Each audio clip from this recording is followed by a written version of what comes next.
என்னடா இன்னைக்கு சமைக்காம இன்னைக்கு கடலப்பருப்பு வச்சு நிற்கிறான்னு பார்க்காதீங்க.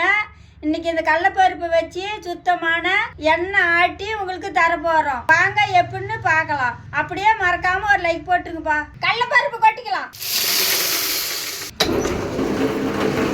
ஒரு டம்ளர் தண்ணி தெளிச்சுக்கலாம்.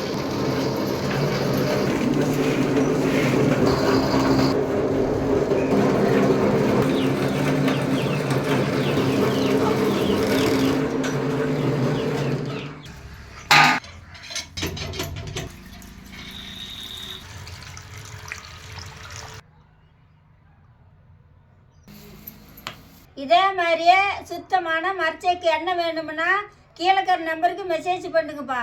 நேரில் வந்து 5 லிட்டரு வாங்கினீங்களா 6 லிட்டரு பிரிப்பா. என்ன ஆர்டர் பண்ணுறீங்க வீட்டுக்கு வந்த வாட்டி கூட காசு கொடுங்கப்பா. அது மட்டும் இல்லாமல் நம்ம கிட்ட தரமான புண்ணாக்கும் கிடைக்கும்பா.